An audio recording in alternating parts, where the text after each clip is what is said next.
Hello, নমস্কার বন্ধু। আমি অন্যমিতার রান্নাঘর থেকে বলছি। আজ আমি আপনাদের সঙ্গে শেয়ার করব রুই মাছের কালিয়া। রুই মাছের কালিয়া করতে আমার কি কি লাগছে উপকরণ আপনাদের দেখাচ্ছি। আমার লাগছে পেঁয়াজ কুচি, রসুন কুচি, আর এদিকে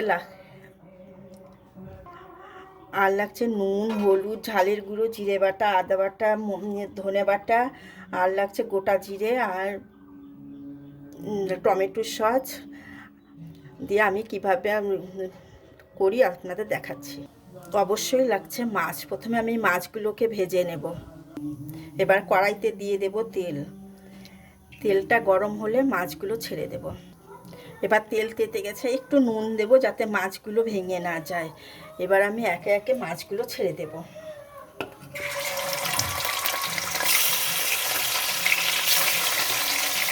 এবার আমি মাছগুলো ভেজে নেব। এবার আমি মাছগুলোকে উল্টে দেব।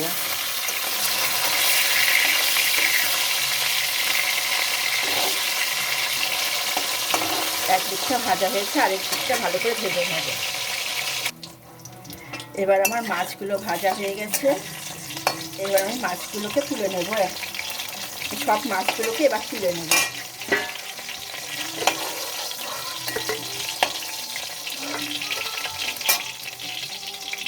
এবার আমি ফোড়ন দেব একটা লবঙ্গ আর এলাচ। তারপর দেব আমি গোটা জিরে, তেজপাতা, শুকনো লঙ্কা দিয়ে এটা ভালো করে ভেজে নেব। এবার দিয়ে দেব রসুন। রসুনগুলো একটু নাড়াচাড়া করে নিয়ে এবার দিয়ে দেব পেঁয়াজ কুচি।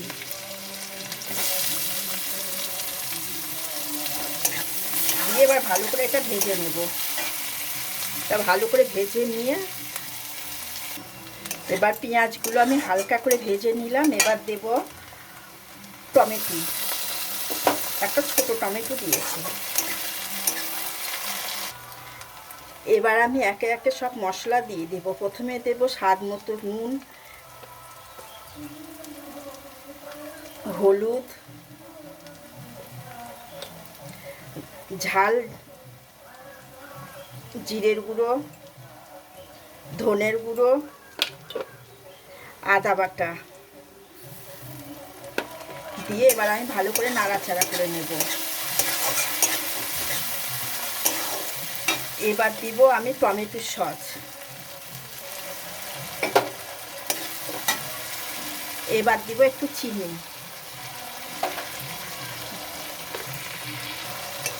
এবার এটা আমি ভালো করে কষিয়ে নেব।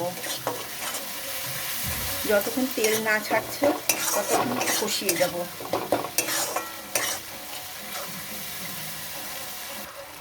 এবার এটা আমার তেল ছেড়ে গেছে দেখুন। এবার আমি সামান্য জল দিয়ে আরেকটু নাড়াচাড়া করব।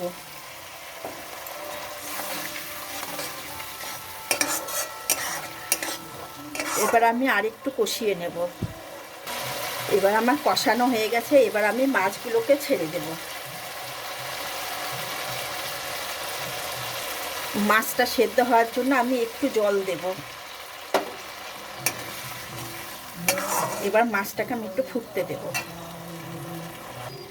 এবার এটা আমার রেডি হয়ে গেছে দেখুন। এবার আমি দেব গরম মশলা আর দেব 1 চামচ ঘি।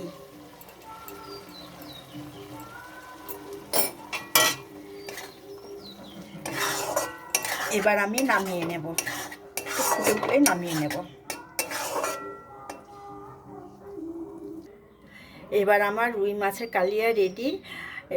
আপনাদের যদি ভালো লাগে একটা সাবস্ক্রাইব করে দেবেন, লাইক দেবেন, কমেন্ট করবেন। নমস্কার বন্ধু, আবার সামনে ভিডিও নিয়ে দেখা হবে। আজ রাখছি।